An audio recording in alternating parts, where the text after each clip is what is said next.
नमस्कार, मैं आपके साथ विभा उपाध्याय और आप देख रहे हैं न्यूज़ 18 बिहार झारखंड का डिजिटल प्लेटफॉर्म। अब जो खबर हम आपको दिखाने जा रहे हैं ये आपसे हम सब लोगों से जुड़ी हुई है और ये जानकारी आपको ज़रूर रखनी चाहिए। एहतियात ही सबसे बड़ा बचाव है और किसी परेशानी में फंसने से पहले जानकारी का होना कितना ज़रूरी है और फ़ायदेमंद है, इस खबर को देखकर आपको पता लगेगा। देश भर में लाखों लोगों का पैन यानी कि परमानेंट अकाउंट नंबर 1 जनवरी 2026 से काम नहीं करेगा, क्योंकि पैन को आधार से लिंक करने की आखिरी तारीख जो है 31 दिसंबर 2025 ही निर्धारित की गई है। अगर अभी तक आपने पैन को आधार से लिंक नहीं किया है तो फिर 31 दिसंबर की रात के बाद आपका पैन जो है वो डीएक्टिवेट यानी कि निष्क्रिय हो सकता है।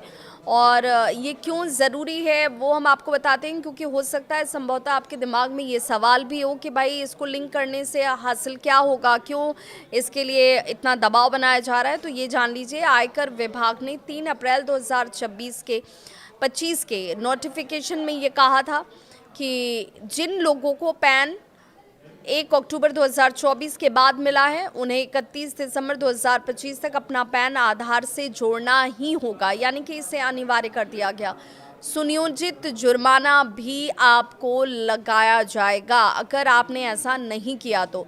पैन आधार लिंक की पहली आखिरी तारीख जो है वो 31 मई 2024 पहले रखी गई थी, बाद में उसमें तब्दीली की गई, लोगों की सहूलियत के लिहाज से उसे बदला गया और 31 दिसंबर 2025 तक इसे आखिर किया गया कि भाई आप 31 दिसंबर 2025 तक तो लिंक कर ही लें।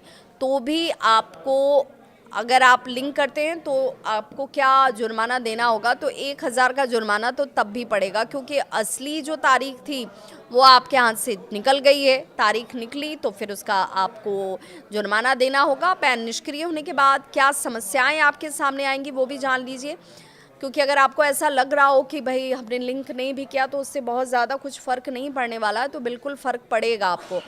अगर आपका पैन डीएक्टिवेट हो जाता है तो बड़े वित्तीय काम आपके रुक जाएंगे, जैसे इनकम टैक्स रिटर्न, जब आप जिसे आप आईटीआर के नाम से जानते हैं, अगर वो आप भरना चाहेंगे तो आप भर नहीं पाएंगे, उसके लिए आपको मुश्किल होगी। रिफंड जो आपको मिलता है वो आपका अटक सकता है, बैंक अकाउंट नहीं खुल पाएगा, 50,000 से ज़्यादा के कैश आप जमा नहीं कर पाएंगे, 10,000 से ज़्यादा के ट्रांजैक्शंस पर आपको मुश्किल होगी, क्रेडिट या डेबिट कार्ड आपको नहीं मिलेगा, केवाईसी नहीं होगा पूरा। ये सारी दिक्कतें आपके सामने पेश आने वाली हैं। म्यूचुअल फंड और शेयर निवेश भी आपका रुक सकता है, कम टीडीएस या टीसीएस में फ़ायदा आपको हासिल नहीं होगा, और फॉर्म 26 एएस जिसके बारे में आप जानते हैं और सर्टिफिकेट जो है वो आपको नहीं मिलेगा, यानी नियमित बैंकिंग या टैक्स संबंधित काम आपके पूरी तरह से ठप हो सकते हैं। पैन आधार लिंक कैसे करें, अब भी आपके पास वक्त है, 31 दिसंबर आखिरी तारीख है 2025, तो फिर आप इस वक्त क्या कर सकते हैं वो जान लीजिए। आप ये बहुत आसानी से ऑनलाइन भी कर सकते हैं, इसके लिए आपको कहीं किसी दफ्तर के चक्कर लगाने की ज़रूरत नहीं है।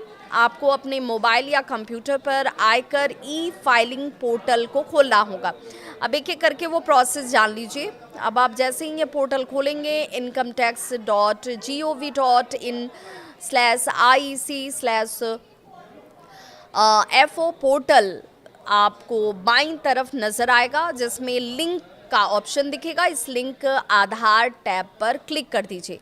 अपना पैन और आधार नंबर आप इसमें जैसे ही डालेंगे, वैलिडेट पर क्लिक करेंगे तो आप पहले से लिंक, अगर आपका नहीं है तो फिर आपका मोबाइल नंबर पूछा जाएगा कि अगर आपका नंबर पहले से इसमें लिंक नहीं है तो आप अपना नंबर दोबारा बताइए, और ओटीपी आपके मोबाइल पर ही आएगा। आप उस ओटीपी को इस पर डाल दीजिए, लिंक पूरा हो जाएगा। अगर पहले से लिंक हो चुका है तो फिर पोर्टल में ऑलरेडी लिंक्ड विथ आधार लिखा आपको दिखेगा।